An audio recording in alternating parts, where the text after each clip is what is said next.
Ngai angikiuga ni ukugia gutiri ungigiririria we ni kihoti wa mothe etikira ngunyiti ogeni thiini wa tafari ya mugambo wa Urimi njeta kimiti wa Gitau umuthi nderi muthe thiini wa county ya kundu gugwitwo Machakos guku ni kuo tukite nigetha twariririe uhoro wigi uthondeki wa kindu gitagwo irio cia ng'ombe niyo twitaga silage na muthenya wa muthi to uhoro wigi guthondeka silage ni ngwenda twariririe uhoro wigi conservation farming kana uria wiguaga uhoro wigi kwaga kugia tiri waku akorwo o uria wambiriirie noguo koragwo uhandaga indo ii nigetha ndeto ikinyaniriri ndeto ikoragwo ikirimwo na njira iriku ni tugukorwo tukiraniriria hamwe na mutaramu wa muci uyu mwite David niwe murimi witu wa muthenya wa muthi ahote gututiritithia ndeto ino na njira yagirire ndukayo hutia mutambo ucio tugukorwo turi nawe nginya cihande wega thaa cia gutigana we ni kihoti wa mothe twaririe twi guku.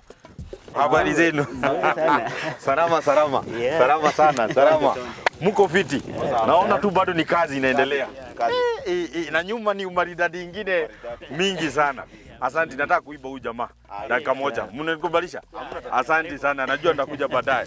Haya, tusonge tu hapa tuweze kujuania hali. Hivi nataka speed. Mimi wengi wananiita kimiti wa Gitau. Na wewe sijui huku wana kunani ya nani? Mimi naitwa David Otieno. David, vile nimeingia hapa, sijui niseme kwanza nimekukuta na kijiko. Ni huko mugweja kaka niki unajua ile nyeupitia chini yenye inakula vitu. Acha huko. Sisi tulikuwa tunaangalia moisture. Moisture ule unyevu. Hii inaweza kuwa na unyevu na hii dryness. Kuna unyevu yenye kumekauka. Lakini tunafanya kitu inaitwa conservation agriculture. Wow. Hebu tuanze hapo. Conservation agriculture. Hiyo ni nini? Kwa mkulima ambaye hajaisikia kitu kama hiyo. Hiyo ni nini? Conservation farming ni ule ukulima ambao una principles 3. Ambao tunasema kuna minimal tillage, yani si kila saa unapindua mchanga wako. Ya pili tuna kitu inaitwa controlled traffic. Ukiingia kwa shamba lako si tunakanyaga kila pahali. Kuna zile njia specific ambazo kama ni wewe ama ni machines zenye unatumia, kuna zile njia ambazo unatumia ndani ya shamba lako. Kitu ya tatu kuna kitu tunaita weed control. Kwa shamba lako ukiangalia huo unyevu, kuna njia 3 ambazo unaweza poteza unyevu. Kwanza ni jua, ukiwa na jua kali. Ya pili ni kwekwe. Ukiwa na kwekwe kwa shamba lako, kwekwe zinatumia unyevu mwingi sana. Kwa hivyo principle hiyo ya control kwekwe kwa shamba ni muhimu sana. Ingine ya 3 ni maintenance of soil cover. Ukiangalia hapa chini kuna huu ni mmea tulivuna mwaka uliopita September. Mwezi wa 9, mwezi wa 10. Ukiangalia saa hii imefunika mchanga, ni kama imetengeneza soil blanket. Hiyo residue ama hii soil cover ni kama soil blanket. Hiyo ni blanket ya mchanga, inazuia kupoteza huo unyevu. Conservation farming, hebu tueleze ilianza lini? Conservation farming ulianza maybe na Adam na Eve. Ukienda kule msituni, utajiuliza nani ulimia hiyo nyasi ndio ikuwe nzuri? Nani ulimia hiyo miti? Nani huwa anazipatia huo unyevu? Kwa hivyo kwa ufupi conservation agriculture ilianza ule wakati ambapo dunia iliumbwa. Ukiangalia, ukisoma sayansi vizuri utasikia kuna ule wakati ambao jembe iliinventiwa. Unakuja unasikia tinga iliinventiwa wakati huu. Kabla huu wakati walikuwa wanatumia nini?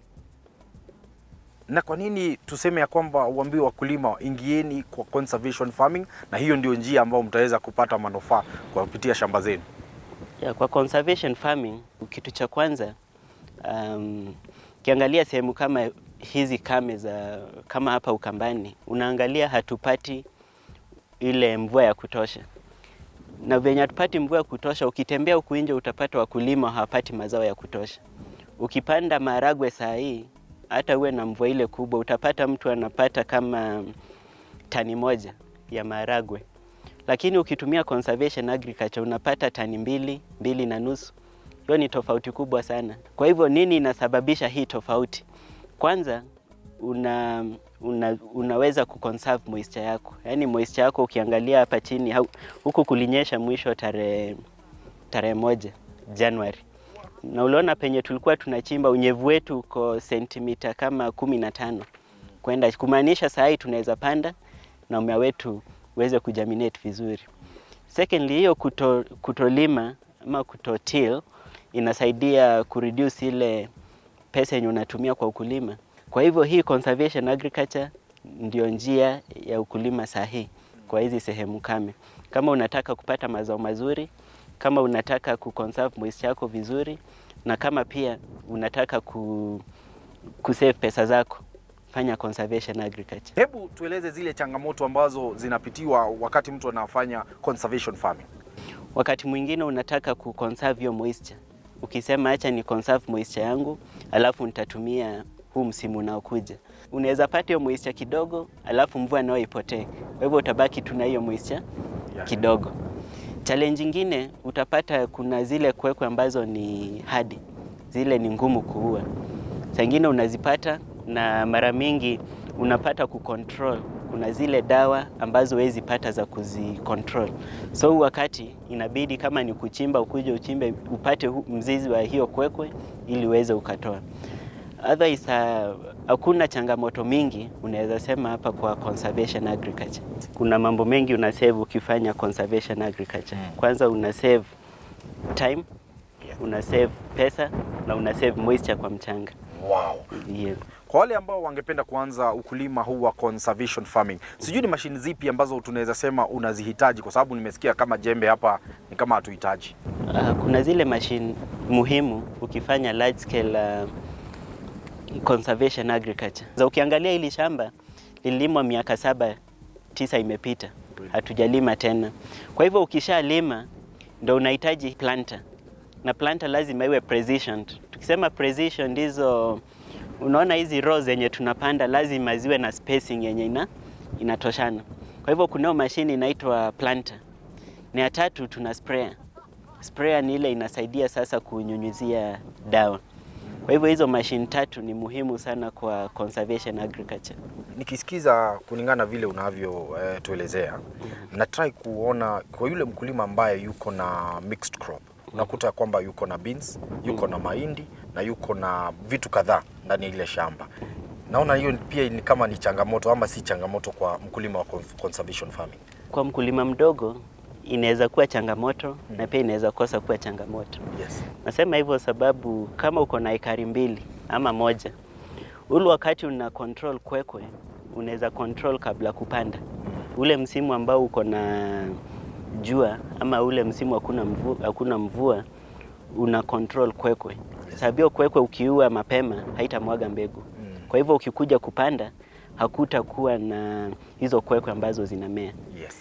Alafu ule upande wa changamoto ni usipo control hizo kwekwe, ukuje upande tuseme mahindi na maharagwe pamoja. Hakuna venye utaweza kutumia hizi selective herbicide kucontrol kwekwe. Lakini nilikwambia kuna njia 2 za kucontrol kwekwe. Unaweza ngoa hizo kwekwe. Yeah. Ni kweli. Kwa hivyo hata shamba kubwa hivi bado unaweza ingiza watu na wakuje kwekwe. Ni kweli juu naona ni moja moja hapa. Ni moja moja. Hata ule wakati uko na mmea, ukiangalia hapa kuna hii mistari iko hapa. Yes. Mtu anaweza tembea hapa na mwingine hapa na watu wanaenda waking'oa wakichapaga story. Kwa hivyo hiyo si changamoto kubwa sana. Asante sana. Hau niho tukwamba agwika kindu gigwitwo gũitĩrĩria nigetha tugicokereria ni ndienda tuingire guku thiini wa mugunda uria ukihanditwo indo ngurani nigetha tuhote kumenya atiriri hihi nakuo ndeto gikoragwo ihana atia. Ona to uguo ni ngwenda tukorwo tugitaukwo atiriri mashini iria cikoragwo cie guku nacio ri cikoragwo cikigera njira iyo kana haria ciagera ri naho hakorwo hagikara atia ni undu ni gukorwo na kindu gitagwo mmonyoko wa udongo. Mere atiriri twathie break turacoka thwa kahinda gatarĩ kũraihu. Twathie break ni turacoka kahinda gatarĩ kũraihu. Thank you. Tuonane. Turacoka.